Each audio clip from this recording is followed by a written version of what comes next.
Worthless waitress, serve quicker. Even this coffee can't stand your slow hands. The uniformed officer didn't wait. His palm cracked across her face, snapping her head sideways as the mug shattered at her feet. Scalding coffee soaked her apron, and the diner went dead silent. He rose slowly, boots grinding broken porcelain into the tile. Two fingers clamped under her chin, lifting her face like defective merchandise. "You exist to carry plates, not think," he muttered, breath thick with authority and contempt, shoving her back hard enough to steal her breath. She steadied herself, eyes drifting to the rain-streaked window where a broad silhouette had just stopped. He had no idea the woman he'd just struck was married to a Navy SEAL who had seen everything. Before continuing, comment where in the world you are watching from and make sure to subscribe, because tomorrow's story is one you can't miss. The Sunday morning sun streamed through Rose Diner's windows, casting long shadows across the checkered floor. Imani Graves moved with practiced grace between the packed tables, her arms laden with plates of steaming eggs and crispy hash browns. The after-church crowd's chatter filled the air, along with the clink of silverware and the hiss of the grill from the kitchen. "Heads up," Mavis Rowe muttered as she passed Imani at the service station. "The uniform table's already giving Sarah trouble. They're all yours now." Her face was pinched with worry. "Just be careful with them today." Imani's stomach tightened as she glanced toward the corner booth. Officer Rylan Voss sat sprawled against the vinyl seat, his uniform shirt stretched across his chest, two deputies flanking him like bodyguards. Their coffee cups were already empty. Taking a steadying breath, Imani approached their table. "Good morning, officers. Can I get you some more coffee?" Voss's pale eyes locked onto her, his mouth curling into what might have looked like a smile if it wasn't so cold. He snapped his fingers sharply, the sound cutting through the diner's buzz. "Well, look who finally noticed us. Thought we'd have to send up a flare." Heat crept up Imani's neck, but she kept her voice professional. "I apologize for the wait. We're a little backed up with the church crowd." "Speak up," Voss interrupted, cupping his hand behind his ear. "Can't hear you when you mumble like that." The deputies smirked. Imani raised her voice slightly, feeling dozens of eyes on her. "I said we're backed up with the church crowd, sir. Would you like to start with some more coffee?" "Let me hear you say that one more time," Voss said, leaning forward. "Real slow now, so we can all understand." At a nearby booth, Deacon Lewis Price looked up from his newspaper, his weathered face creased with concern. Other regulars shifted uncomfortably in their seats, suddenly very interested in their plates. "We're backed up with the church crowd," Imani repeated, each word careful and distinct. Her hands gripped the coffee pot tighter. "Would you like—" "Now was that so hard?" Voss cut in. He pushed his cup toward the edge of the table. "Coffee, and make it fresh. None of that burnt stuff you're carrying." Imani turned to get a fresh pot, but Voss's arm shot out, blocking her path. His elbow knocked against his half-full water glass. It tipped, sending ice water across the table and onto the floor. "Now look what you made me do," he said, voice dripping with mock concern. Several customers turned to stare. "Better clean that up, right? Wouldn't want anyone to slip." The deputies chuckled. Imani's chest felt tight as she set down the coffee pot and reached for her serving towel. She could feel Voss watching her as she knelt to mop up the water, her cheeks burning. "Missed a spot," one of the deputies pointed out, deliberately dropping his napkin onto the wet floor. "Thank you for letting me know," Imani said quietly, picking up the napkin. Her knees ached against the hard tile. When she stood, Voss was examining the menu with exaggerated focus. "Think I'm ready to order now, unless that's too much trouble?" "No trouble at all," Imani said, forcing her voice to stay steady despite her trembling hands. She pulled out her order pad. "The special," Voss said. "Eggs over easy." Hash browns extra crispy. Bacon extra crispy. Toast extra crispy. He paused, eyes glinting. You getting all this down? Should I go slower? I have it, sir. Eggs over easy, hash browns, bacon, and toast, all extra crispy. And I want those eggs perfect, he added. Not too runny, not too hard. Think you can handle that? From his booth, Deacon Price set down his newspaper with deliberate care. The morning sun caught his silver hair as he watched the scene unfold, his jaw tight. Imani nodded, writing the last details. Yes, sir. I'll put this right in. Read it back to me, Voss commanded. Every word. Nice and clear. The diner had grown oddly quiet. Even the kitchen sounds seemed muted. Imani could hear her own heartbeat as she recited the order, word by word, while Voss nodded along like a teacher grading a slow student. Well, would you look at that, he drawled when she finished. She can follow instructions after all. Imani turned toward the kitchen, but Voss stood suddenly, his bulk blocking her path to the counter. He towered over her, close enough that she could smell coffee and cigarettes on his breath. The other customers looked away, forks scraping plates with forced concentration. The tension in the diner stretched like a rubber band pulled too tight. Imani stood perfectly still, order pad clutched to her chest, as Voss loomed over her. Her pulse pounded in her ears. She could step back, but that would mean retreating. She could try to move around him, but the aisle was narrow. Voss didn't move, just stood there with that same cold smile, enjoying the power of making her wait, making her choose. The fluorescent lights hummed overhead as Imani tried to edge past Officer Voss toward the counter. His arm shot out, blocking her path like a barrier gate. The metal napkin dispenser rattled as his elbow hit the counter. Going somewhere? Voss's voice carried across the diner. We're not done here.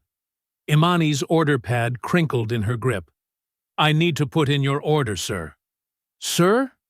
Voss's lips curled. Now, you remember your manners? Bit late for that, isn't it? The kitchen door swung open and closed. Tyler Finch, the teenage busboy, emerged with a bin of dirty dishes. He hesitated, then slowly set the bin down, his hand slipping beneath his apron. I've been nothing but polite, Imani said, keeping her voice steady. Her grandmother's words echoed in her head. Don't let them see you shake. You call this service polite? Voss gestured at their table. Empty cups? Attitude? Making us wait while you chat up other customers? His voice rose with each accusation. That's disrespect.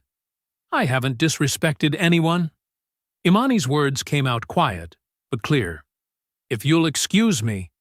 The slap cracked through the air like a gunshot. Imani's head snapped sideways, her cheek exploding with pain. Silverware clattered onto plates. Someone gasped. A child started crying. The force nearly knocked her off balance, but Imani caught herself against the counter. The taste of copper filled her mouth where her teeth had cut the inside of her cheek. Her vision swam, then steadied. Behind the register, Mavis Rowe stood frozen, her face pale as she glanced between Imani and Voss. Her hands gripped a stack of menus so tight the laminated edges bent.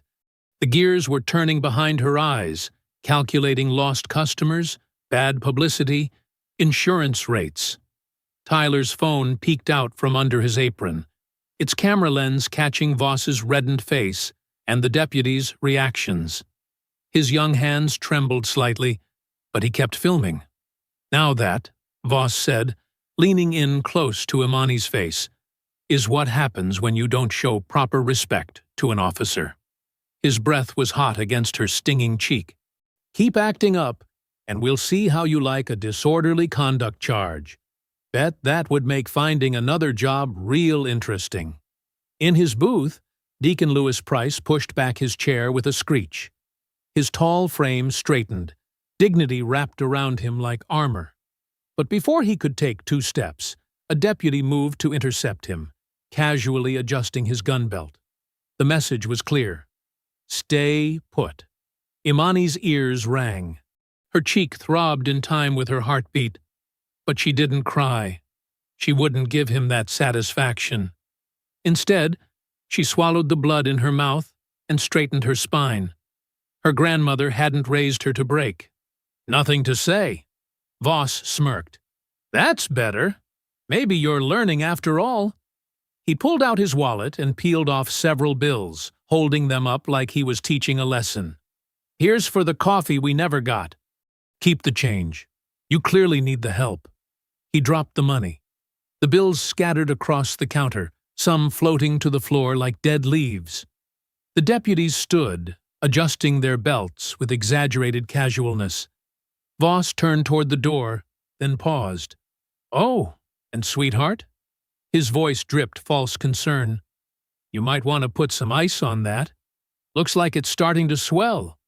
The bell above the door chimed as the officers left. Their patrol cars started up outside, gravel crunching under tires. The diner remained suspended in silence, like a theater after the villain's exit, before the audience remembers to breathe. Imani gripped the counter's edge, her knuckles white.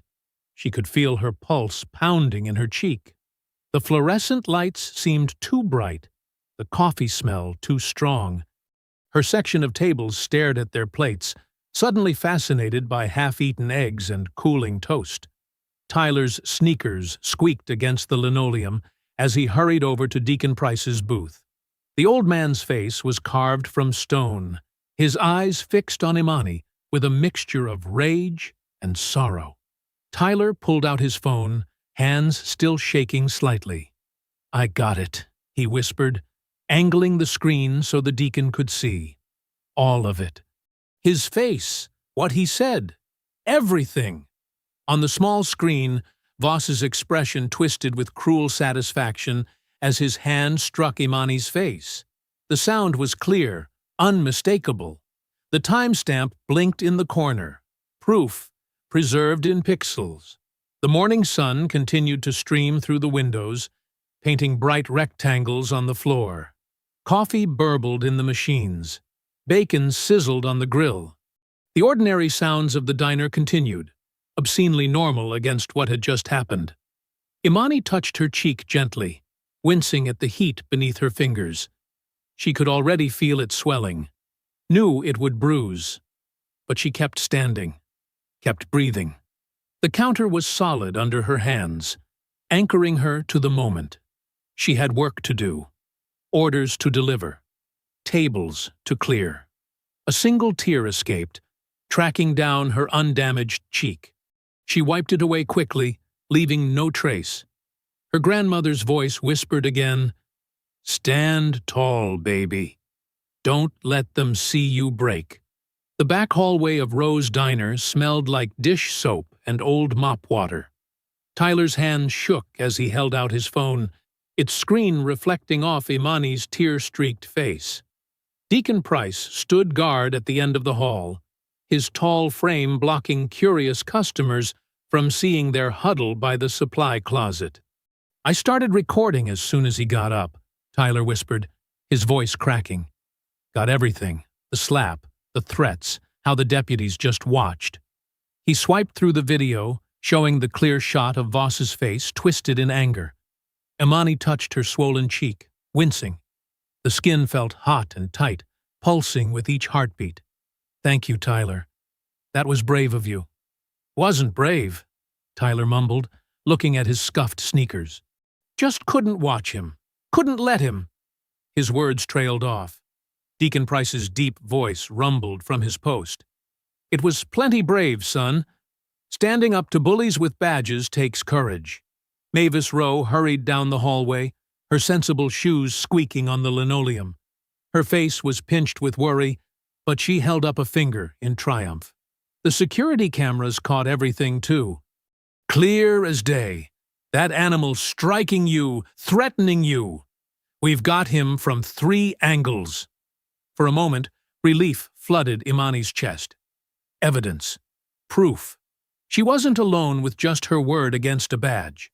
Deacon pulled out his phone. fingers moving deliberately over the keypad. "I'm calling Marcus Thompson. He's a good attorney, handles civil rights cases. We need to document everything while it's fresh."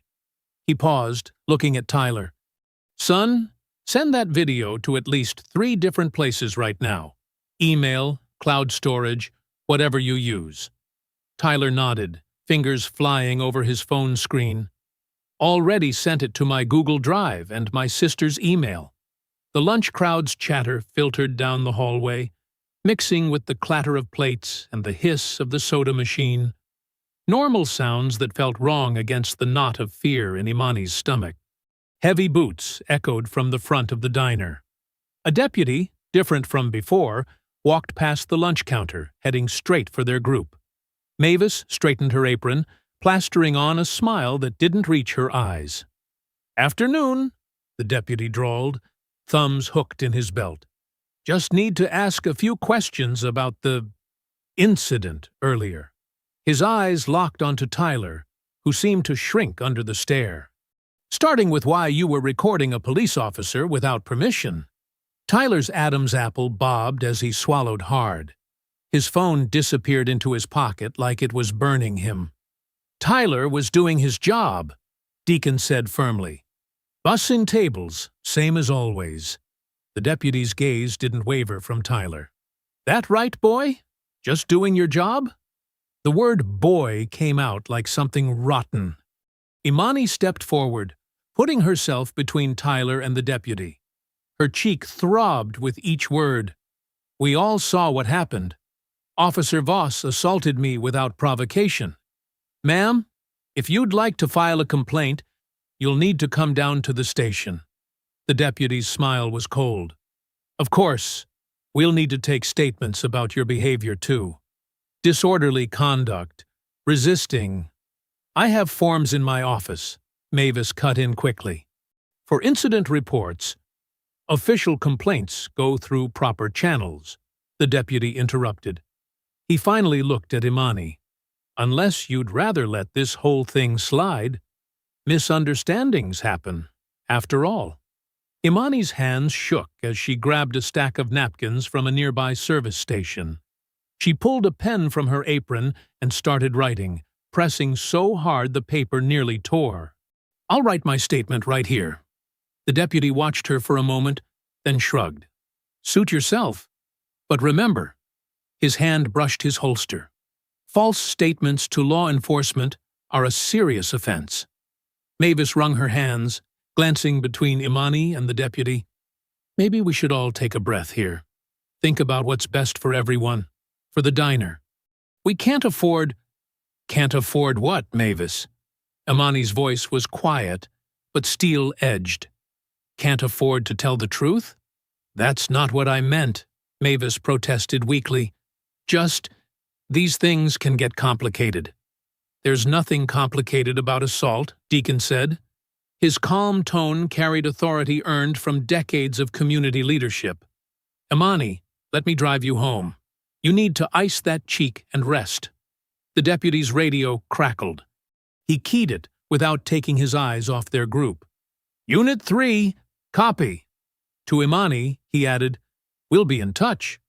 They watched him leave, his boots echoing all the way to the front door. The lunch rush had thinned to a few lingering customers, their conversations suspiciously muted. "I'll get my things," Imani said, carefully folding her handwritten statement and tucking it into her pocket. Her uniform felt too tight, the diner's air too thick. Tyler grabbed his backpack from behind the counter. "My shift's over anyway. I should go—" "Wait," Deacon said, looking through the front windows. "Let me check outside first." Through the glass, they could see a patrol car idling across the street, its tinted windows reflecting the afternoon sun. The message was clear. "We're watching." Imani's legs felt weak, but she forced herself to stand straight. "Tyler, is there another exit you can use?" The boy nodded, clutching his backpack like armor. "Through the kitchen. Back alley.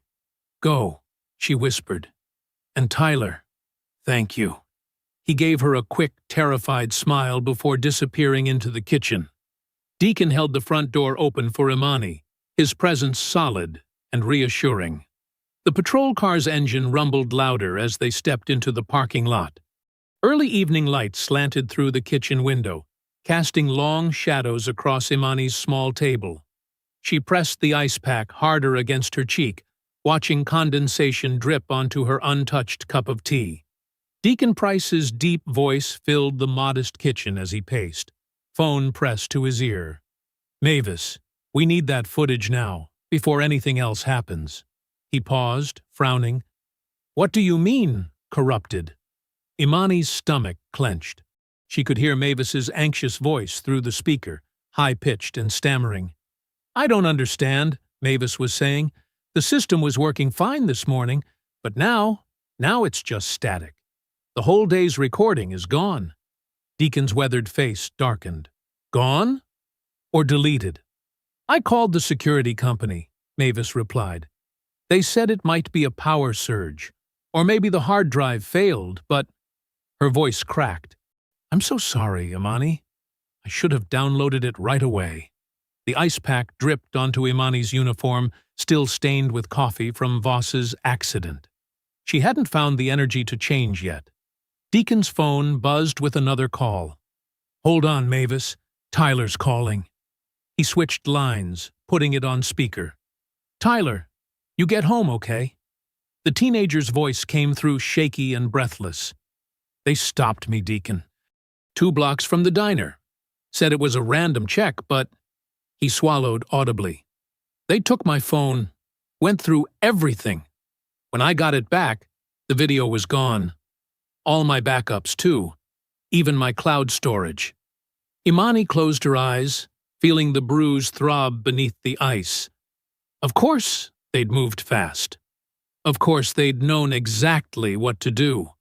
"But listen," Tyler continued, dropping his voice to barely a whisper.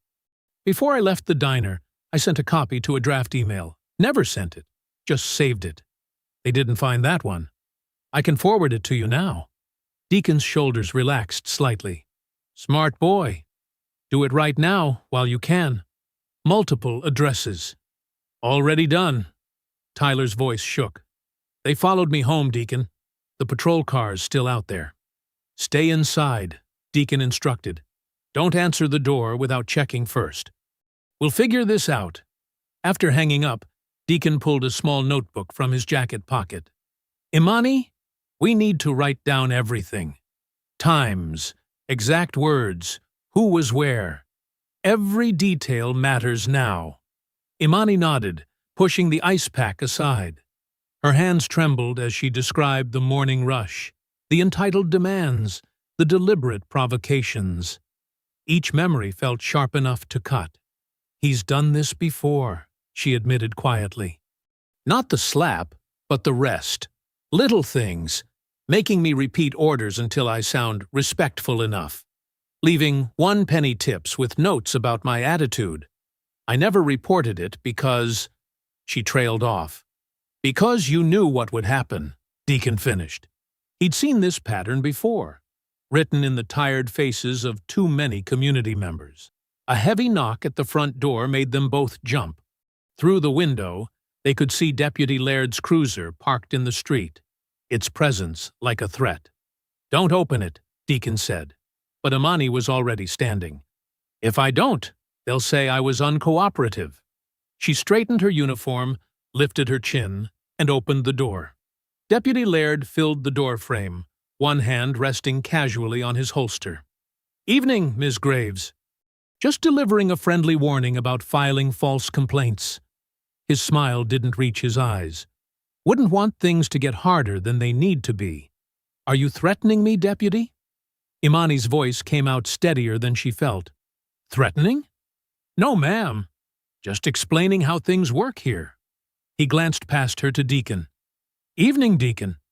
Awful lot of trouble brewing over a simple misunderstanding, isn't it?" "The only misunderstanding," Deacon replied evenly, "is thinking we'll stay quiet about assault and intimidation." Laird's false smile hardened. "Careful now. Interfering with police business, making false accusations, those things can follow a person, affect their job prospects, their housing situations. He locked eyes with Imani. Their family's safety. Something snapped inside Imani's chest. Fear crystallized into rage, cold and sharp. "Are we done here, Deputy?" "For now." He tipped his hat with exaggerated politeness.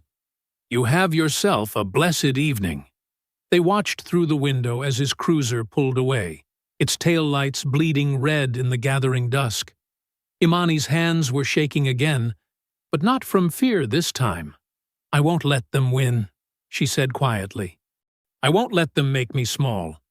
Deacon squeezed her shoulder. "You're not alone in this fight." The sun had fully set when they heard keys in the lock. Caleb Graves stepped in, still in his security company uniform from his overnight shift. He stopped dead when he saw Imani's face. The bruise had darkened to purple, spreading across her cheekbone like a storm cloud. For a long moment, Caleb didn't move. His stillness wasn't the frozen shock of civilians. It was the absolute control of someone trained to manage crisis. "From the beginning," he said finally, pulling out a chair. His voice was soft, but carried the weight of precision-guided missiles. "Every detail." He took out a small notebook, identical to the one Deacon had used earlier. Imani touched her husband's wrist. His pulse was steady under her fingers, betraying none of the fury she knew burned beneath his calm exterior. "It started during the Sunday rush," she began. The porch light cast a harsh circle in the deepening dark as Caleb methodically walked the perimeter of their modest home. His footsteps were silent on the grass, each movement precise and purposeful. Inside, Imani watched through the window, her bruised cheek throbbing in time with the humming bulb overhead. "He's checking sightlines," Deacon explained softly from his seat at the kitchen table. "Angles of approach, vulnerable points." Imani nodded, remembering how Caleb had listened to her story with that same controlled focus. Asking specific questions about positions, exact words, who stood where. He hadn't erupted in rage or sworn revenge. Instead, he'd started planning. The back door opened and closed with barely a sound. Caleb returned carrying a small security camera, one of several he kept from his private consulting work. "We'll start here," he said, setting it up in a corner with a view of both approaches to the house. "I'll add more tomorrow." "I've got 6 people willing to testify about what they saw," Deacon offered. "Good people, steady ones who won't back down easy." Caleb nodded. "We'll need them. But first, we need to protect them." He turned to Imani, his voice gentle but firm. "This isn't just about the slap anymore. They're moving like a unit, coordinated. That means orders from above." "Sheriff Brinley," Imani said quietly. She'd seen how the other officers deferred to Voss, how quickly the intimidation had started.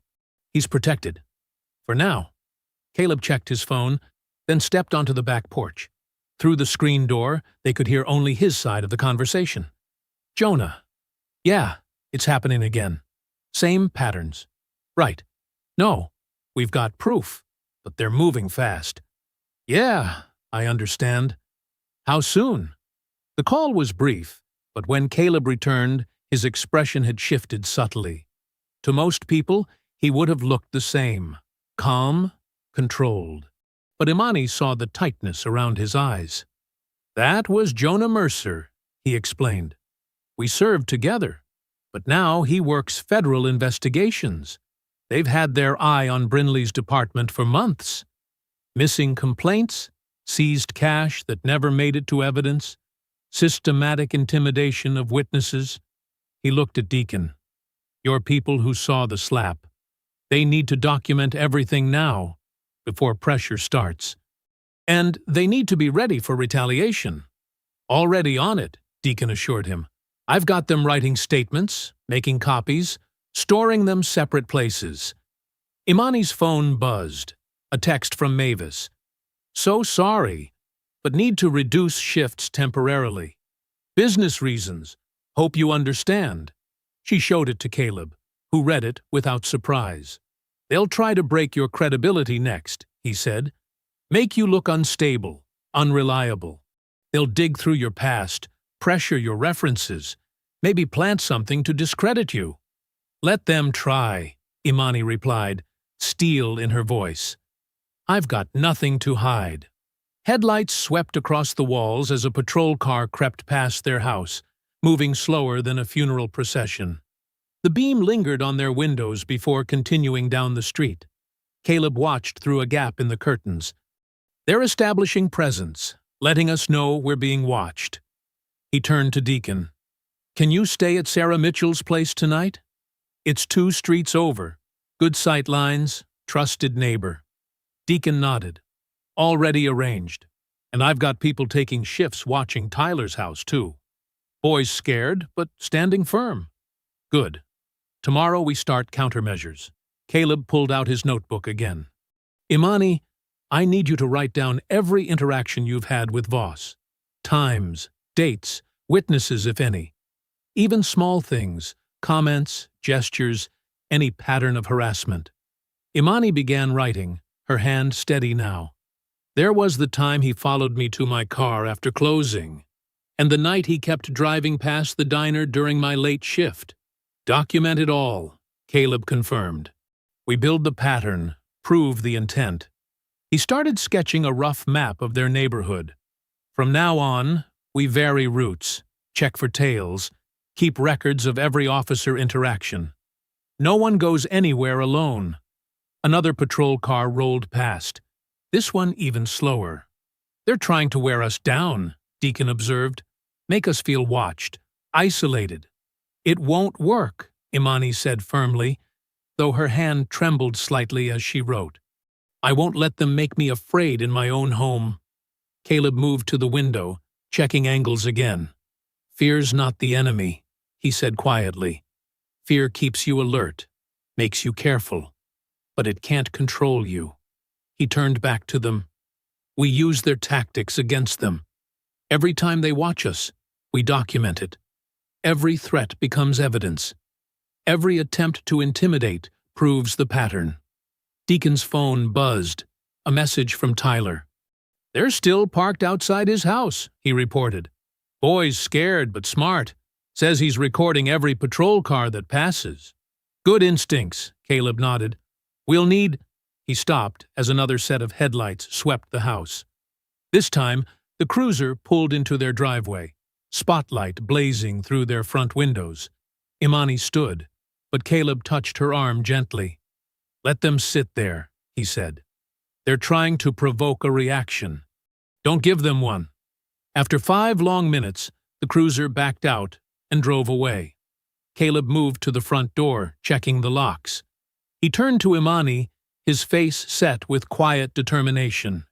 Tomorrow, he said, we move like they're hunting. The morning sun hadn't yet cleared the horizon when Imani pushed open the heavy glass door of Rose's Diner.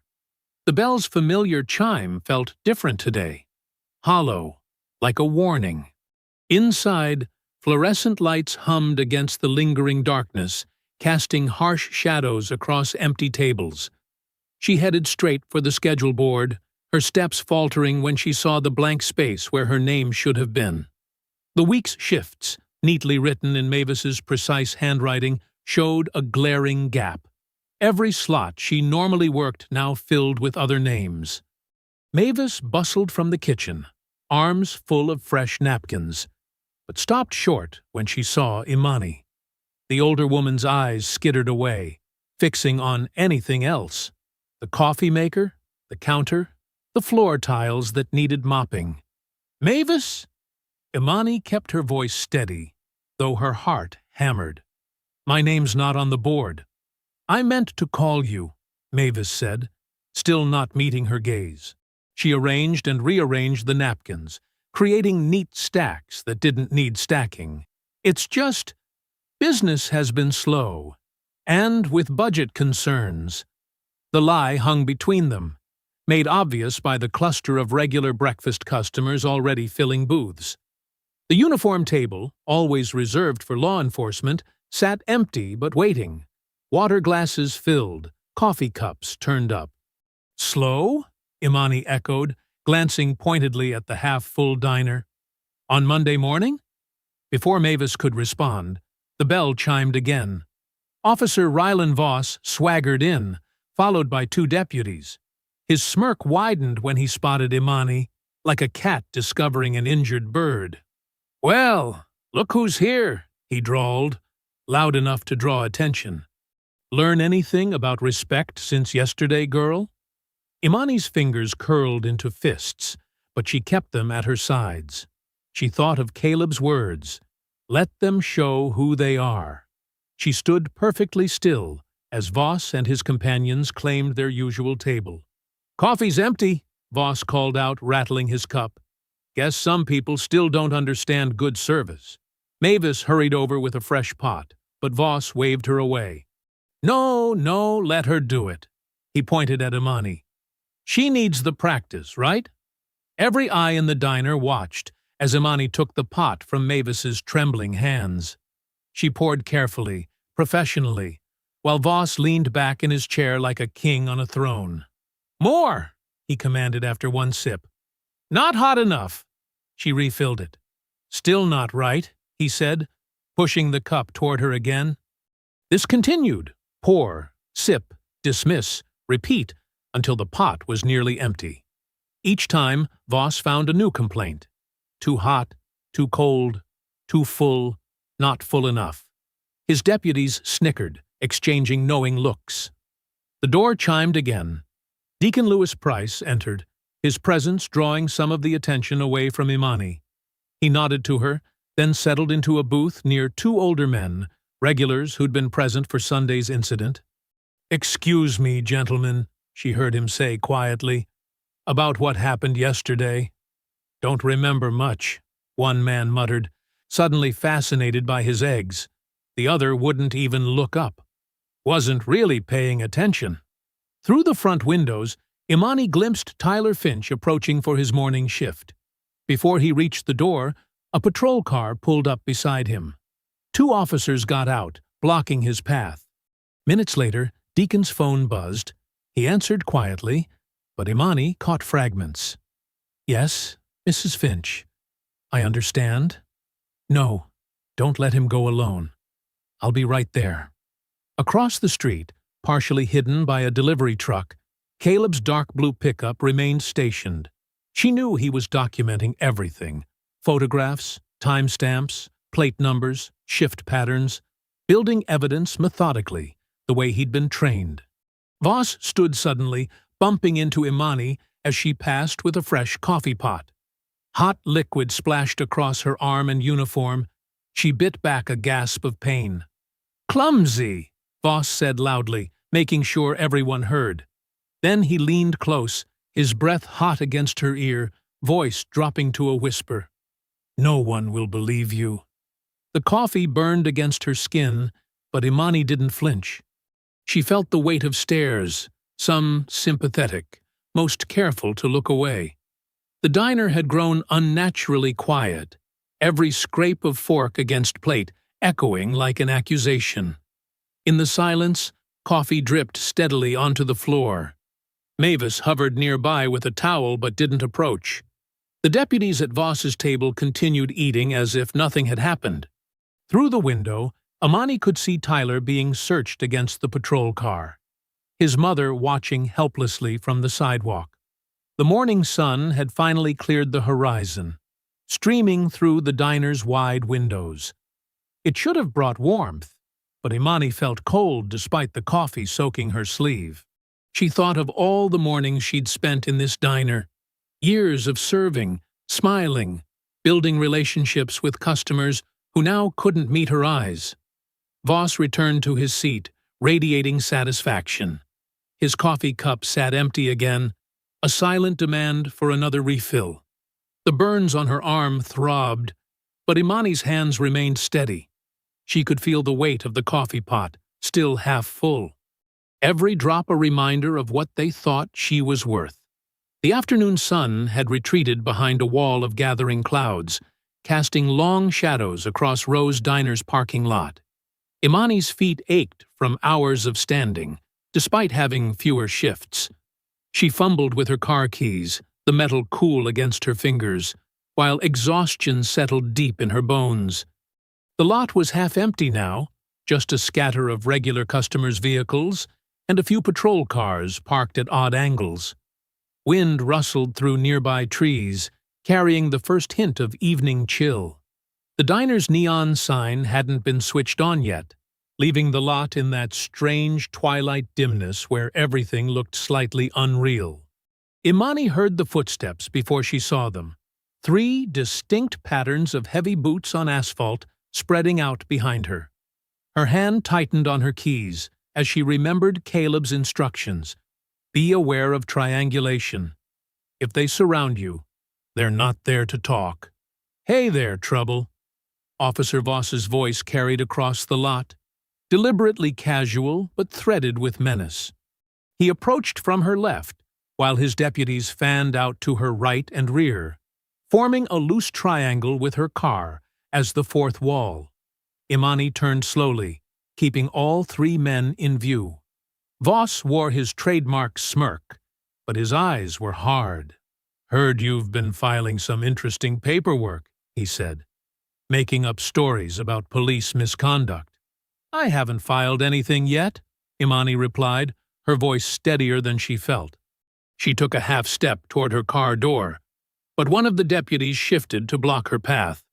Smart girl like you should know when to let things go, Voss continued, moving closer. His badge caught what little light remained, flashing like a warning. This town runs smooth when people know their place, but you're causing trouble, making good officers look bad, stirring up complaints. I'm just telling the truth, Imani said. She tried to step around him, keys raised toward her lock, but Voss's hand shot out and grabbed her wrist. His fingers dug in hard enough to make her gasp. The truth? Voss sneered, twisting slightly. The truth is whatever gets written in the official report. And right now, I'm seeing a hostile subject resisting. Let her go. The voice came from behind a parked truck. Calm, measured, deadly serious. Caleb stepped into view, his movements fluid and controlled. He wore simple work clothes, jeans and a dark shirt, but his stance spoke of years of training. This is police business, Voss snapped, but his grip on Imani's wrist tightened. Back off. Caleb continued his approach, hands open and visible at his sides. You're hurting my wife, he said, voice still perfectly level. Remove your hand. The deputies shifted uncertainly, hands drifting toward their weapons. Voss's face darkened with rage, and something else. The sudden realization that he might have miscalculated. Or what? Voss challenged, pulling Imani slightly closer. You gonna assault an officer? That's a federal. He never finished the sentence. Voss released Imani to swing at Caleb, telegraphing his punch with all the subtlety of a man used to having power, not earning it. The move was meant to provoke, give him an excuse to claim assault on an officer. Instead, Caleb moved like water. He redirected Voss's punch past his shoulder, caught the extended arm, and used the officer's own momentum to spin him face first against Imani's car. The whole sequence took less than 2 seconds. No strikes, no obvious force, just precise, efficient control that left Voss pinned and helpless. The deputies reached for their handcuffs, but a new voice rang out across the lot. Everything's being recorded. Deacon Lewis Price stood near the diner's side door, phone held high and steady. Live stream, he added clearly, to multiple accounts. Voss jerked free of Caleb's hold, his face flushed with humiliation and fury. His uniform was rumpled where he'd been pressed against the car, his carefully maintained image of authority shattered in front of his subordinates. You just made this worse, Voss snarled, straightening his shirt with shaking hands. Much worse.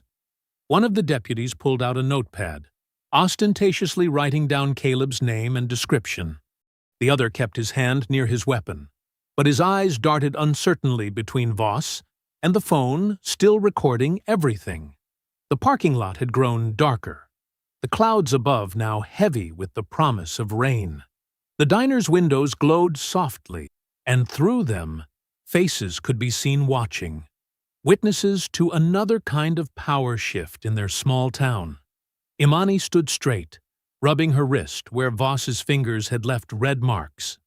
She felt Caleb's presence beside her, solid and reassuring without being possessive.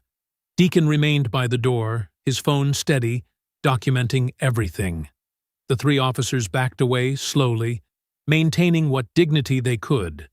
Voss's face was a mask of barely contained rage as he pointed at Caleb. "We'll be having a conversation real soon," he promised through clenched teeth. The deputies scribbled one last note, then followed their superior toward their patrol cars. The sound of engines starting cut through the evening quiet, followed by the crunch of tires on asphalt as they pulled away. The bell above Rowe's diner's door jingled one last time as Mavis Rowe turned the sign to closed.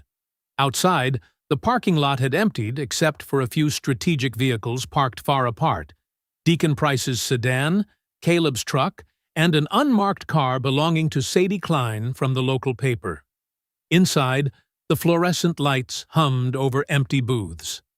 The coffee maker gurgled its final cycle, and the kitchen's fans whirred down to silence. Imani sat in the furthest corner booth, her fingers tracing condensation rings on the Formica tabletop. Caleb stood nearby, positioned to watch both entrances while appearing casual. Sadie Klein looked younger than her 36 years in faded jeans and an oversized sweater, but her eyes were sharp as she slid into the booth across from Imani. She placed her phone face up on the table, voice recorder app ready. "Start from Sunday," Sadie said quietly, glancing at Imani's cheek where makeup couldn't quite hide the lingering mark. "Every detail." Deacon settled into the adjacent booth, close enough to contribute, but giving them space. "Tell it like you're painting a picture," he encouraged Imani. "Help her see it." Imani's voice stayed steady as she described the crowded diner, Voss's escalating harassment, the sudden shock of the slap. "It wasn't just the pain," she explained. "It was him knowing he could do it in front of everyone." Sadie's pen moved quickly across her notepad. "And no one intervened?" "They were scared," Deacon added from his seat. "But they saw it. Every bite of pancake stopped mid-air. You could hear that slap over coffee cups and conversation." The diner's back door creaked open, and Tyler Finch entered with his mother, Jennifer. The teenager's usual energy was subdued, but determination showed in his jaw. He carried his phone like it held precious cargo. "Show her," Caleb said softly. Tyler pulled up a hidden folder, nested inside 3 others with random names. "Mr. Graves showed me how to make backups they wouldn't find," he explained, his voice carrying a hint of pride. "Even when they wiped my phone, this stayed safe." The video played on Tyler's screen. Voss's face clear, his voice unmistakable, the slap echoing through tinny speakers. Jennifer Finch watched with her hand over her mouth, seeing the full incident for the first time. "They tried to erase it," Tyler continued, "but Mr. Graves said to always have copies of copies." Sadie leaned forward, reporter's instincts firing. "How many incidents like this? How long has—" The back door opened again, cutting her off. A woman in her late 40s slipped in, nervous energy radiating from her movements. Nora Haskins, former police dispatcher, looked like she hadn't slept in days. "I can't stay long," Nora said, sliding into the booth next to Sadie. Her hands shook as she placed a thin manila folder on the table. "But these need to be seen." Inside were handwritten notes, dates, times, complaint numbers that led nowhere. "Every time someone tried to report Voss," Nora explained, "Sheriff Brinley had us misfile them. Some disappeared completely." Sadie flipped through the pages, her professional demeanor cracking. "This is systematic." "How long?" "Years," Nora whispered. "But nobody could prove it. Until now." Caleb moved closer, his voice low and precise. "We have everything backed up. Triple copies with timestamps, witness statements stored with our attorney, video evidence secured off-site. Nothing disappears this time." From the kitchen, a pan clattered. They turned to see Mavis Rose standing in the doorway, face pale. "You can't do this," Mavis pleaded. "They'll shut us down. The diner's all I have. People depend on their jobs here." Imani stood, straight-backed and resolute. "And what happens to the next person Voss decides to hurt? The next teenager he terrorizes? We can't keep swallowing pain to make others comfortable. The diner's reputation—" "Will survive telling the truth," Deacon interjected firmly. "Or it doesn't deserve to survive at all." Sadie's fingers flew across her phone screen, composing a message to her editor. "I have a slam-dunk story." The satisfaction of breaking something this significant made her smile, until her phone lit up with an incoming call. The screen displayed "Sheriff" in stark letters. The booth fell silent. Jennifer Finch pulled Tyler closer. Nora's hands trembled as she gathered her notes. Even the diner's usual creaks and settling sounds seemed to hold their breath. Sadie stared at the phone as it continued to ring, the decision point hanging in the air like summer lightning about to strike. The fluorescent lights buzzed overhead, casting harsh shadows across worried faces. Outside, a car passed slowly by the darkened windows. Inside, the weight of consequences pressed against them all. Careers, safety, lives carefully built over years. Imani reached across the table and covered Sadie's phone with her hand, blocking the insistent caller ID. Their eyes met in silent communication. Some calls didn't need to be answered. Some stories needed to be told, no matter who tried to silence them. The phone rang one final time, then fell silent. But they all knew it was just the beginning. Tuesday dawned with unusual warmth for the season. Imani Graves opened her eyes to sunlight streaming through the bedroom window, her hand automatically reaching for her phone. A text from Sadie Klein lit up the screen.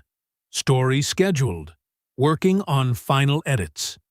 For the first time in days, Imani's shoulders relaxed as she got ready for the day. In the kitchen, Caleb was already up, monitoring their newly installed security cameras through his laptop while sipping coffee. "Quiet night," he reported, pulling out a chair for her. Deacon called, meeting set for 9 at First Baptist. The church hall smelled of old wood and fresh coffee when they arrived. Deacon Lewis Price had arranged metal folding chairs in a tight circle, creating an intimate space despite the high ceiling and echoing walls. Early morning light filtered through stained glass, casting colored shadows across worried faces. Mrs. Jenkins, who'd taught 3rd grade for 40 years, spoke first. Her weathered hands twisted a tissue as she described watching her grandson get stopped 3 times in 1 week. "They said it was routine, but there's nothing routine about making a 16-year-old boy lie, face down on hot pavement." More stories followed, each one breaking through years of enforced silence. Mr. Thompson, the retired postal worker, detailed how his complaint about aggressive officers disappeared from the station records. Sarah Martinez, who cleaned the courthouse at night, whispered about overheard conversations between Voss and Sheriff Brinley, discussions about which reports to lose. Caleb stood near the wall, observing while Deacon guided the conversation.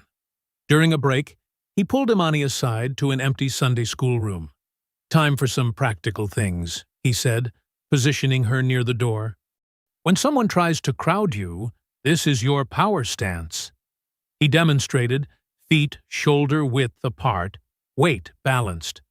"It looks casual, but gives you stability. Makes your voice steadier, too." Imani mirrored his position, feeling the subtle difference in her core strength. "Now, scanning," Caleb continued. "Don't just look, observe.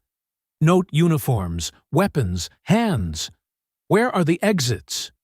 Who's watching whom? Make it automatic, like breathing. They practiced until Imani could rattle off details about a room without seeming to look around. "It's not about fighting," Caleb explained. "It's about control. Knowledge is safety." Tyler Finch arrived later, clutching a manila envelope. His mother waited in their car, engine running, scanning the street. The teenager's hands shook as he handed over his timeline.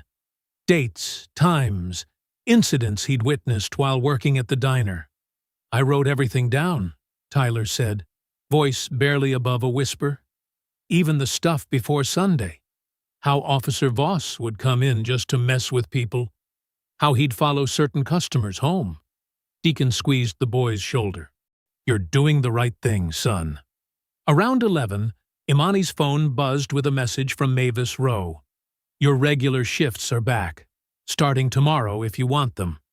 The message felt like surrender, or maybe redemption. When Imani and Caleb stopped at the grocery store, people met their eyes instead of turning away. "Mrs." Peterson from the bank even touched Imani's arm and whispered, "We're with you, dear." Hope bloomed like spring flowers through cracks in concrete. Imani allowed herself to imagine justice, real consequences, not just hollow promises. Then, just after lunch, Sadie called. "They killed it!" The reporter's voice cracked over the phone. "My editor..." There was pressure. From advertisers, from the mayor's office. "They're calling it unsubstantiated allegations." Imani's hand tightened on the phone. "But we have proof. Video, witnesses, documents. They don't care." Sadie's frustration bled through. "The publisher got 3 calls this morning. One from Sheriff Brinley, one from Judge Marshall, one from the mayor himself. They're saying it could destabilize community trust in law enforcement." The hope that had carried Imani through the morning crumbled like sand. She relayed the news to Caleb, who immediately started making calls to his federal contact. As evening settled over their neighborhood, shadows grew longer and darker.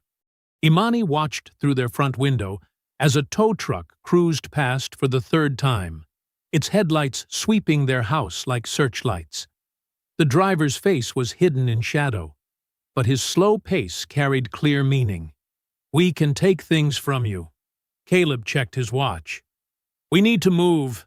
Deacon's waiting with those backup files." They got into Caleb's truck, both scanning the street before moving. The neighborhood felt different now. Every parked car a potential threat. Every shadow possibly hiding hostile eyes. They made it 3 blocks before red and blue lights flashed in their rearview mirror. A patrol car materialized behind them, announcing its presence with a short siren burst. Caleb checked his mirrors, noting the patrol car's number and the silhouette of its driver. His hand stayed steady on the wheel as the lights continued to pulse, turning the inside of their truck into a disco of law enforcement warning. The patrol car's lights painted everything in harsh flashes of red and blue. Caleb kept his hands visible on the steering wheel, exactly where Officer Rylan Voss could see them. Years of training kicked in. Stay calm, control breathing, assess threats. "Don't say anything," Caleb whispered to Imani. "No matter what happens." Voss approached with aggressive speed, his boots crunching gravel.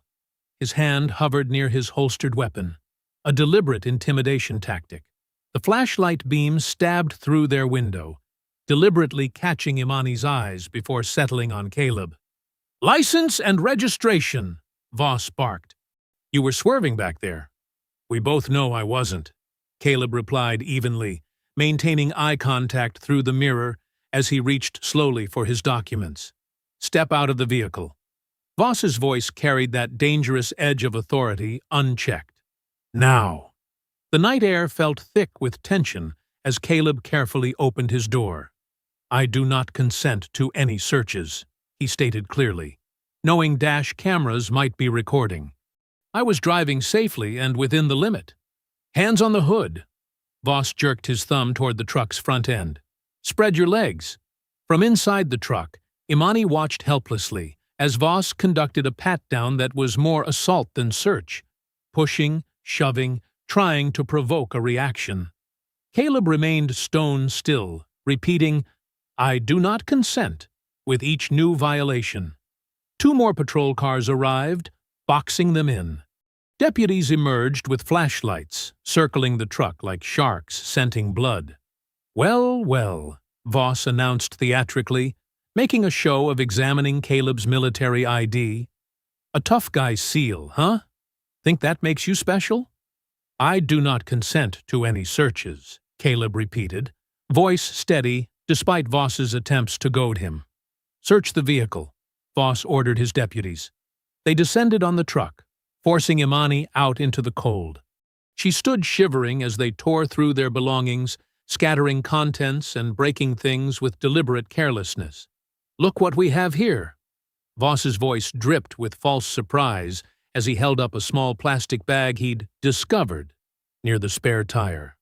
White powder caught the flashlight beam. "Seems our military heroes got a habit." "That's not ours," Imani started to protest, but Caleb caught her eye and gave a tiny shake of his head. They both knew this was a setup. "Hands behind your back," Voss ordered, producing handcuffs with theatrical flourish. "You're under arrest for possession." Caleb allowed himself to be cuffed, his face betraying nothing as Voss tightened the metal deliberately past comfort. "I do not consent," he stated again, clearly. That evidence was planted. "Add resisting arrest," Voss smirked at his body cam. "Subject is combative." They forced Caleb into the back of a patrol car, while deputies continued ransacking the truck.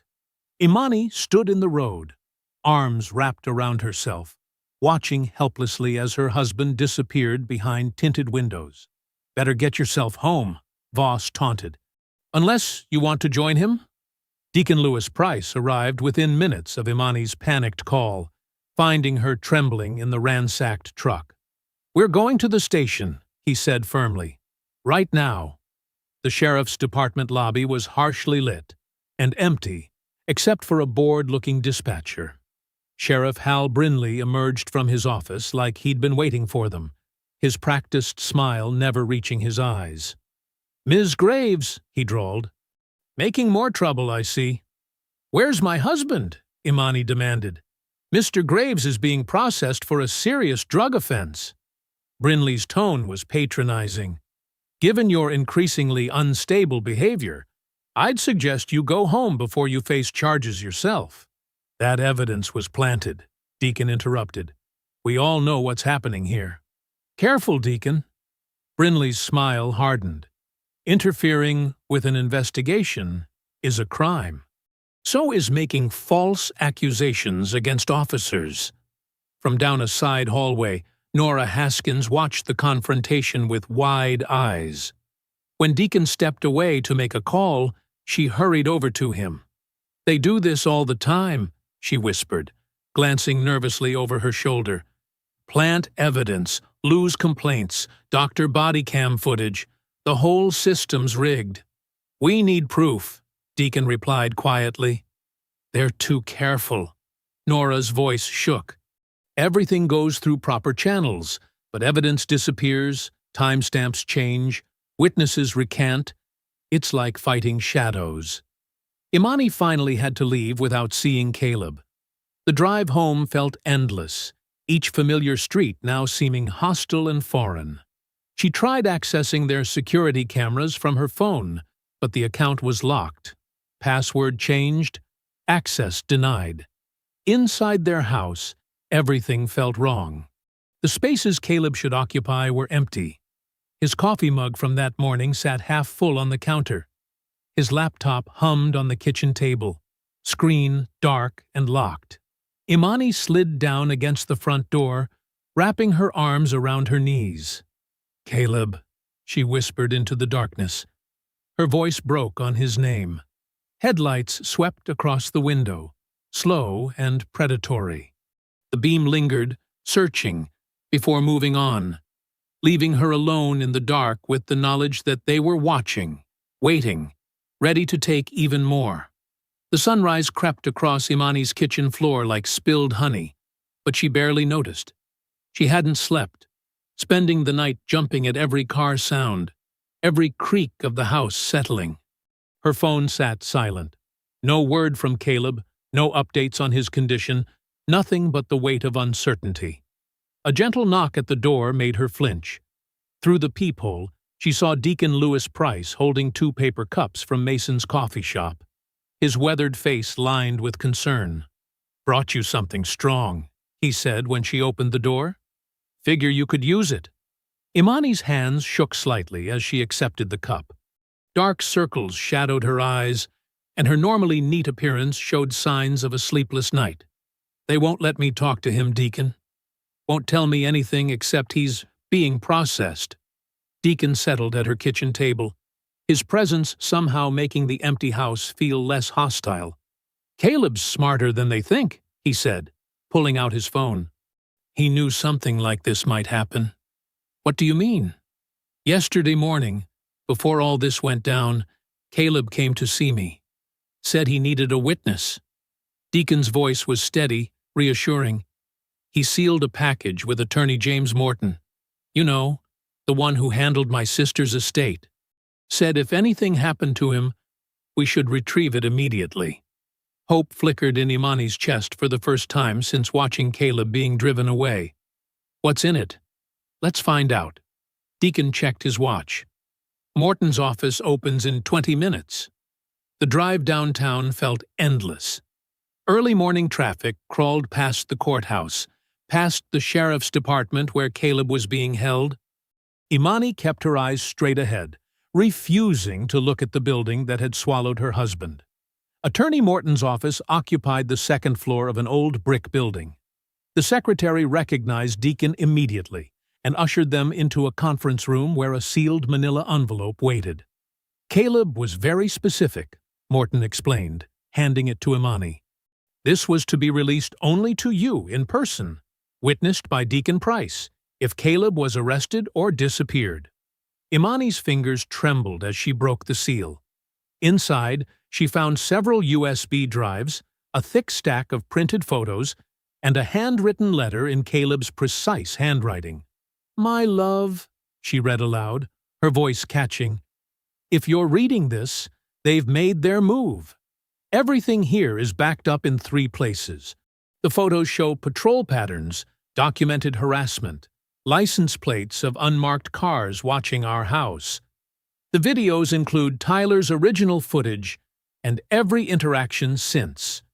Most importantly, call this number immediately and ask for Jonah Mercer. Tell him Protocol Echo is active. He'll understand." Deacon was already dialing before she finished reading. He put the phone on speaker as it rang. "Mercer." The voice was clipped, professional. "This is Deacon Price with Imani Graves. Caleb said to tell you, Protocol Echo is active." A pause. "Location secure?" "Yes," Deacon confirmed. "Listen carefully," Mercer said. "We've been building a case against Brinley's department for 18 months.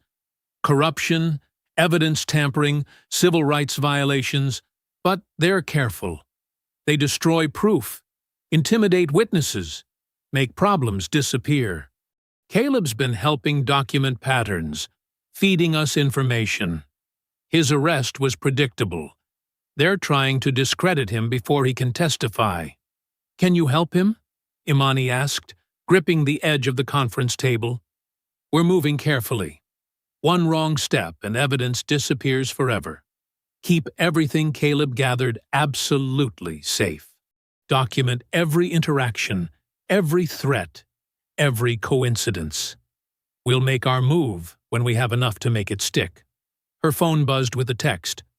Mavis Rowe's name flashed on the screen. "Need to talk.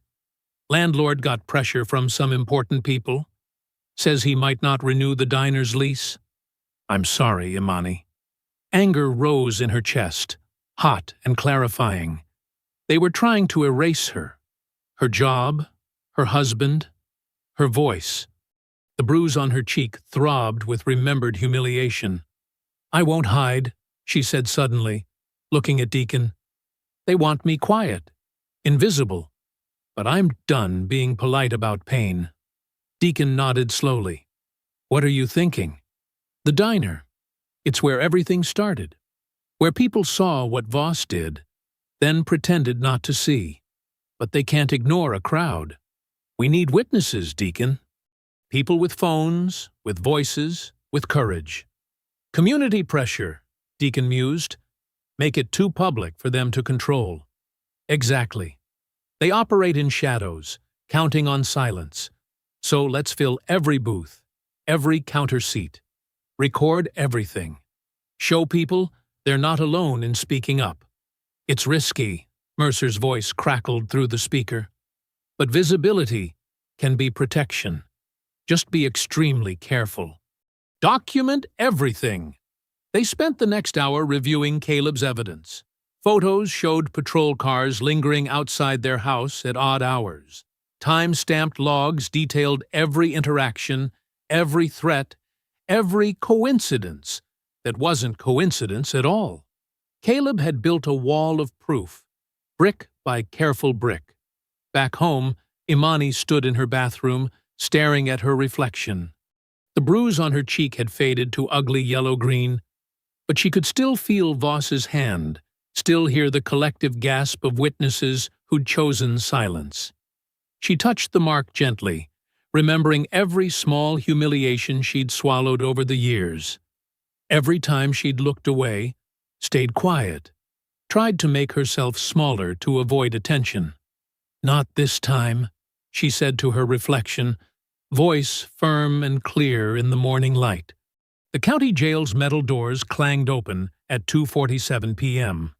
Caleb Graves emerged into the harsh afternoon sunlight, his movements precise and measured.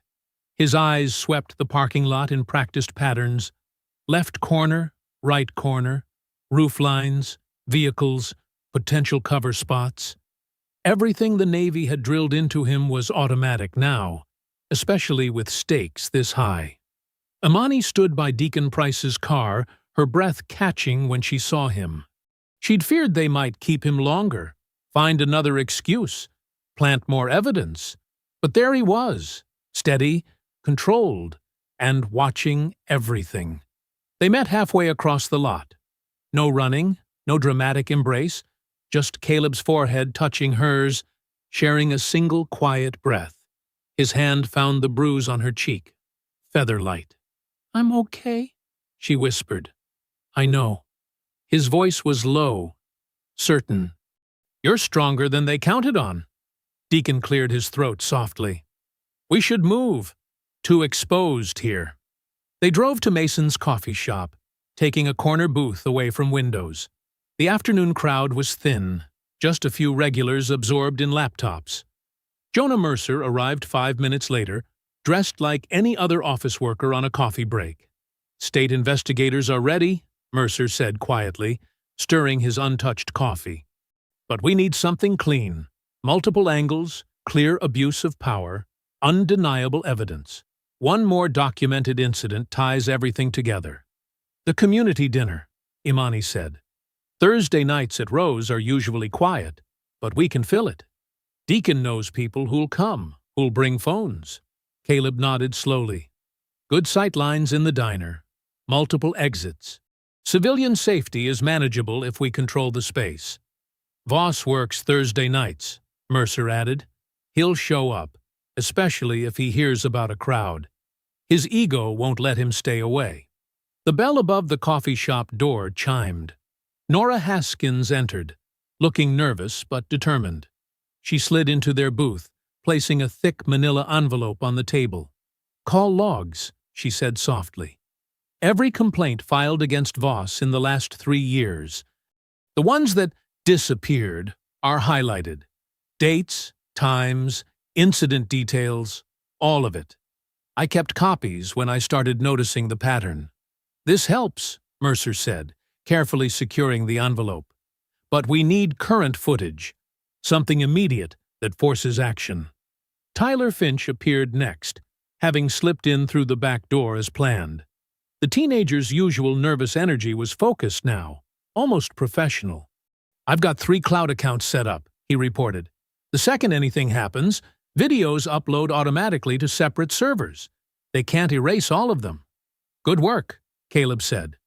The boy straightened slightly at the praise. Mavis Rowe was the last to join them, her face tight with worry. She'd aged years in the past few days, watching her comfortable world crack open. "The dinner crowd will hurt business," she fretted. "If things go wrong—" "Things have been wrong," Imani said firmly. "We just pretended not to see it. How many times have you watched Voss harass people in your diner? How many times have we all looked away?" Mavis's shoulders slumped. "Too many. You're right. Use the diner. Fill every seat." They spent the next hour planning details. Caleb sketched the diner's layout, marking primary and secondary exits, optimal camera angles, and safe zones for civilians. Deacon listed community leaders who'd attend, people whose words carried weight, whose presence demanded respect. "We'll need a signal," Mercer said. "Something subtle to alert everyone when it starts." "Coffee pot breaking," Mavis suggested. "Glass shattering gets attention, but it's normal enough in a diner." Tyler practiced with his phone, testing angles and lighting. Nora memorized which officers would be on shift, their usual patterns. Every piece had to align perfectly. The afternoon sun slanted lower as they finalized positions. Caleb and Imani returned home to prepare, gathering equipment that would make documentation undeniable. In their bedroom, he helped her attach a small body cam to her apron strap, testing the angle. "Remember," he said, adjusting the miniature lens, "staying calm is your weapon. When they get loud, get quieter. When they try to provoke you, give them nothing but professional courtesy. Let them dig their own hole." Imani touched the camera gently. "Like you taught me. Control what I can control." "Exactly." He checked the power indicator. "Your voice, your movements, your dignity. Those are yours, not theirs." She watched him work. This man who fought with precision instead of rage, who planned instead of reacted. Every motion was purposeful, each detail considered. The camera was perfectly positioned, invisible unless you knew where to look. "What if they notice it?" she asked. "They won't. People like Voss see what they expect to see. A waitress they can push around, a woman they can frighten. They never expect the trap until it closes." The tiny red light blinked steadily, recording. Caleb made one final adjustment to the strap and stepped back. "Tonight," he said quietly, "we make the truth undeniable." The evening sun cast long shadows through Rose Diner's windows as people filled every booth, counter seat, and corner. The bell above the door chimed constantly, a steady stream of faces that hadn't been seen in weeks, months, some even years. Deacon Lewis Price stood near the entrance, greeting each arrival with dignity and purpose. "Welcome back, Miss Martha," he said warmly, to an elderly woman who hadn't visited since her complaint about Deputy Laird disappeared last summer. "Your usual booth is waiting." Tyler Finch moved between tables with practiced efficiency, his phone secure in his apron pocket, ready to record. His hands trembled slightly as he poured coffee, but his eyes were alert, watching everything. Sadie Klein set up her laptop at a corner table, fingers flying across the keyboard as she prepared her personal live stream account. Her editor's threats meant nothing now. The truth would find its way out, even if she had to sacrifice her career to make it happen. "Testing, testing," she whispered into her microphone. "Live from Rose Diner in downtown." The regulars came too, mechanics from Johnson's garage, teachers from the elementary school, even Pastor Wallace, who usually avoided conflict. They filled their usual spots, but tonight there was something different in their posture. They sat straighter, watched more carefully, held their phones casually, but ready. Imani moved through it all with careful grace, her movements measured and professional. The body cam hidden in her apron strap captured everything as she worked. Mavis Rowe stayed close, helping with orders, her earlier fear transformed into quiet determination. "Coffee's fresh," Imani announced, filling cups with steady hands. "Apple pie just came out of the oven." The door chimed again at 7:43 p.m. Officer Rylan Voss entered first, followed by Deputies Laird and Cooper. The diner's conversation didn't stop, but it shifted. Dozens of eyes tracking their movements while pretending not to watch. Voss noticed immediately. His jaw tightened as he surveyed the unusually full diner. This wasn't his normal audience of cowed witnesses and averted gazes. These people were watching back. "Awful crowded tonight," he said loudly, not taking his assigned seat. Instead, he prowled between tables, looking for weakness. Almost like someone planned it. Caleb sat at the counter, positioned to see every angle. He sipped his coffee without turning, letting Voss's reflection in the metallic napkin holder tell him everything he needed to know. Imani approached Voss's group with professional courtesy. "Good evening, officers. Can I get you started with some coffee?" Voss snatched a receipt from her order pad. "What's this? Overcharging folks now? Creating trouble?" "Standard prices, sir," Imani replied evenly, her voice carrying in the suddenly quiet diner. "Same as always." "Outside," Voss snapped. "Now, we need to discuss your attitude." "I'm happy to discuss any concerns right here," Imani said. Phones appeared on tables, their camera lenses small and silent. Sadie's live stream counter ticked upward. 50 viewers, 75, 100. Local faces began appearing in the comment section, sharing the feed. Voss's face darkened. He grabbed Imani's wrist, fingers digging in. "I said outside." "Officer." Deacon's voice cut through the tension, steady and clear. "Do not touch her. Remove your hand." More phones rose, a forest of witnesses. Deputy Cooper shifted uncomfortably, but Voss was too far gone in his rage to notice. The trap he'd walked into was closing, but his ego wouldn't let him see it. "This is police business," Voss snarled, yanking Imani toward the door. "Anyone interferes, they're obstructing justice." The live stream counter jumped, 250, 300, 400 people watching now. Comments flooded in. "Is this happening again?" "Not in our town." "Someone stop him." Mavis Rowe stepped forward, her voice shaking but determined. "Officer Voss, this is my establishment. I'm asking you to release my employee." "You're taking her side?" Voss tightened his grip. "After everything we've done for this place?" The threat hung in the air, but this time it was caught on dozens of cameras. Tyler's phone captured Voss's twisted expression. Sadie's live stream showed his white-knuckled grip on Imani's wrist. The body cam recorded his ragged breathing, his loss of control. "Last warning," Deacon announced clearly, making sure every phone caught his words. "Release her now." Voss looked around, finally seeing what he'd walked into. Witnesses everywhere. Cameras recording. His usual power play backfiring in real time. But instead of backing down, his face contorted with rage. The live stream counter hit 500 as Voss yanked Imani roughly toward the door. His authority was being challenged in public, and he could only think of one response: escalation. Caleb remained still at the counter, every muscle coiled but controlled. He'd helped set the stage, and now Voss was playing his part perfectly, proving exactly who he was in front of hundreds of witnesses. The diner collectively held its breath as Voss dragged Imani another step toward the door. Phones tracked their movement, documentation spreading faster than any cover-up could contain. This wasn't going to be another lost complaint, another disappeared report, another silenced victim. This was happening in front of the whole town, and beyond. The glass door swung wide as Voss dragged Imani toward the dark parking lot. The evening air hit her face, carrying the scent of diesel and threat. Phones followed their movement, dozens of screens glowing like fireflies in the diner windows.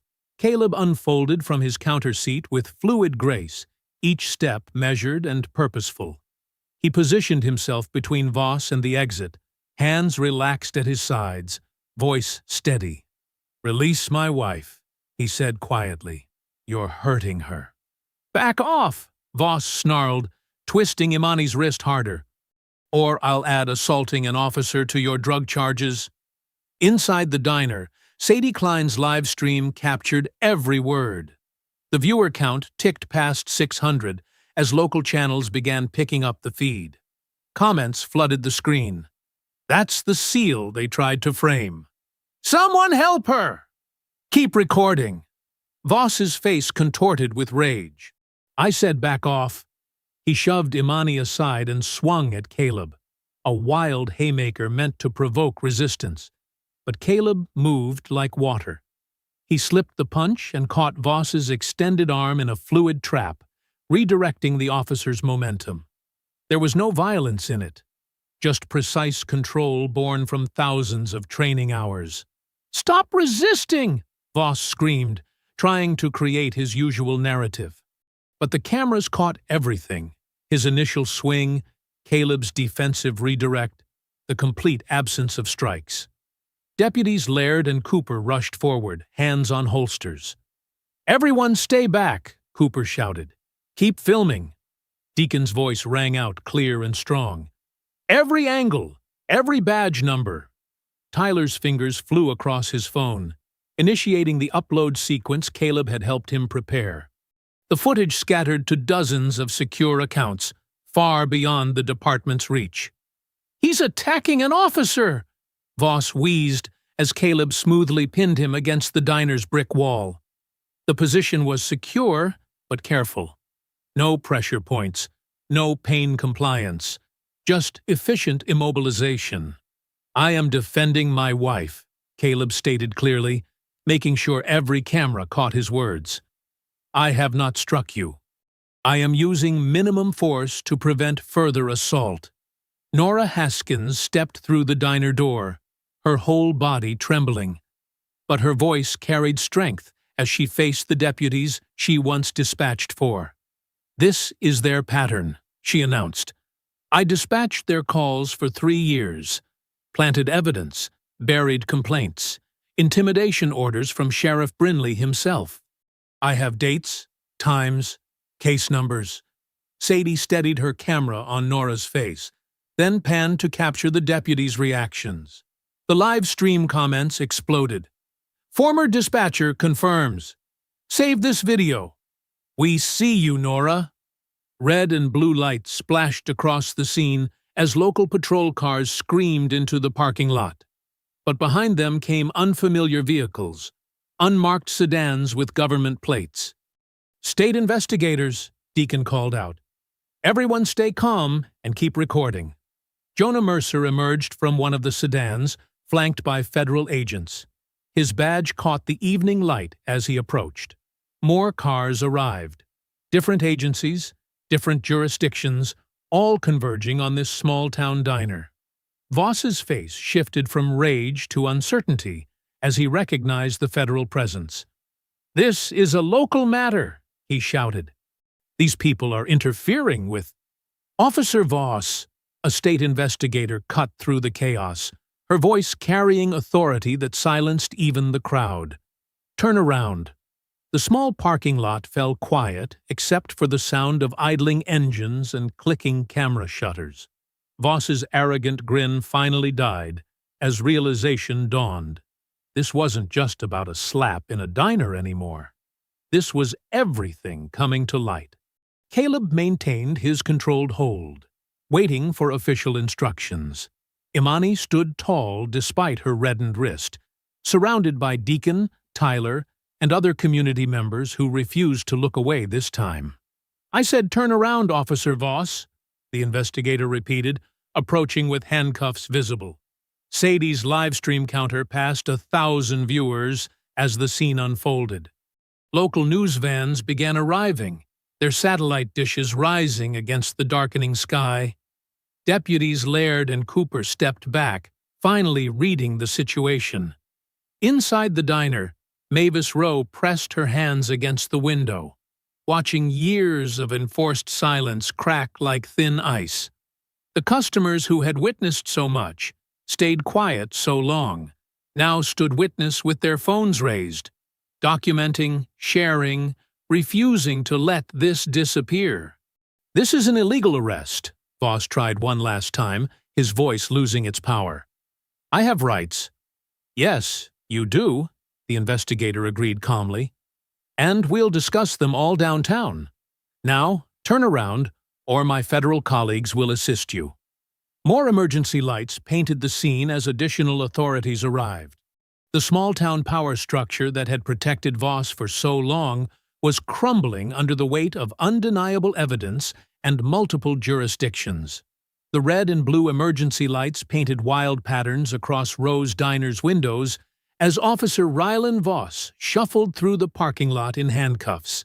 His head hung low, his swagger replaced by stunned disbelief.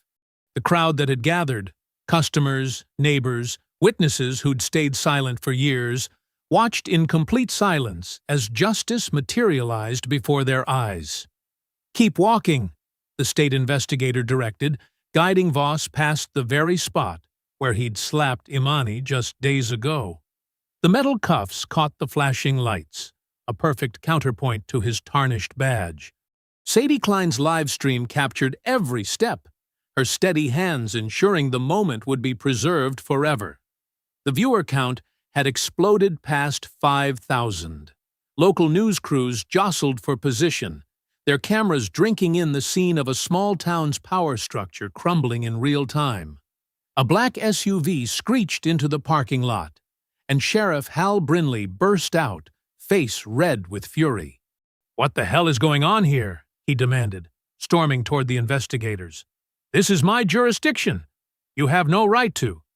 "Actually, Sheriff," Jonah Mercer stepped forward, federal badge gleaming, "we have every right. And you might want to stay right there." Two agents moved to flank Brinley as Nora Haskins emerged from the diner. She clutched a thick folder to her chest, her hands trembling, but her voice clear. "I have the dispatch logs, Sheriff. Every complaint you ordered us to lose, every witness statement that disappeared. 3 years of dates, times, and case numbers." Brinley's face drained of color. "You're lying. Those records were destroyed." "Destroyed?" Jonah raised an eyebrow. "That's an interesting choice of words, Sheriff." Inside the diner, Mavis Rowe watched through the window, wringing her hands in her apron. Making a decision, she pushed through the door and approached the investigators. "I need to make a statement," she announced, voice shaking but determined. "About the security footage from Sunday. About the phone calls I received ordering me to let it corrupt. I have names, times, everything." Caleb stepped forward, holding up a sealed envelope. "This contains photographs of patrol patterns, documentation of intimidation attempts, and witness statements I've been collecting. All authenticated and time-stamped, with copies stored securely off-site." The federal agents exchanged knowing looks. "Sheriff Brinley," Jonah said, "this evidence isn't just about Officer Voss's assault on Mrs. Graves. We've been building a file on your department's quiet punishments for months." Tonight just pushed the timeline forward. Brinley's hand twitched toward his hip, but the agents were faster. "Don't," one warned quietly. "You've got enough problems." Sadie moved closer with her phone, ensuring every word was captured. Comments flooded her live stream. "Finally! Get them all! Our town deserves better." Tyler Finch stood with his mother near the diner entrance, recording everything on his own phone. The same officers who'd tried to intimidate him now couldn't meet his eyes. Deacon Lewis Price placed a steady hand on the boy's shoulder, pride evident in his expression. "Sheriff Hal Brinley," the state investigator announced formally, "please surrender your weapon and badge. You're being placed on immediate administrative suspension pending a full investigation." The crowd watched as Brinley's carefully constructed authority crumbled. Deputies who'd backed him for years now stepped away, trying to distance themselves from his fall. The photographers captured every moment of his surrender, every flash of their cameras, another nail in the coffin of his power. Inside the diner, Imani and Caleb sat in a quiet booth while investigators took statements. Her hand hadn't stopped shaking, but now it was from relief rather than fear. Nora Haskins joined them, spreading her logs across the table, a paper trail of justice too long denied. The next morning, Jonah visited them at home with updates. Voss is facing multiple charges, he reported. Assault, civil rights violations, abuse of authority. We're investigating every complaint in Nora's logs. 3 deputies are already suspended for witness intimidation. And Brinley, he smiled grimly. The arrest warrant is being prepared. His quiet punishments weren't so quiet after all. That afternoon, Imani met with Patricia Chen, a civil rights attorney recommended by Jonah. The evidence spread across the conference table told an overwhelming story. Photographs, videos, witness statements, dispatch logs, and community testimonies. This is one of the strongest cases I've seen, Patricia said, reviewing the files. The combination of direct evidence and pattern documentation is extraordinary. They can't bury this or explain it away. Imani's voice was steady as she signed the paperwork to file suit. This isn't just about me anymore. It's about everyone who was ever afraid to speak up. By Friday evening, the news had spread throughout the region. When Imani walked into Rose's diner for her first shift back, the packed dining room erupted in applause. Regular customers who'd looked away on Sunday now stood to greet her. Tyler grinned from behind the counter, wearing a new name tag that read, Assistant Manager. Mavis hurried over, eyes wet. Your section's full, she said, handling Imani a fresh apron. They all asked specifically for you. Caleb sat at the counter, watching his wife move through the diner with her head high. No more intimidation, no more silent acceptance of abuse. The community that had finally found its voice filled every booth and table. Their presence, a declaration. Never again. Imani paused at a table where Deacon Lewis Price sat with some of the elders who'd helped gather evidence. She didn't need to ask for their order. She knew their preferences by heart. But now they looked up at her, with clear eyes and warm smiles. No fear shadowing their faces. Good to see you, Mrs. Graves, one elder said, and the simple greeting carried the weight of justice finally made visible. If you enjoyed the story, leave a like to support my channel, and subscribe so that you do not miss out on the next one. On the screen, I have picked 2 special stories just for you. Have a wonderful day.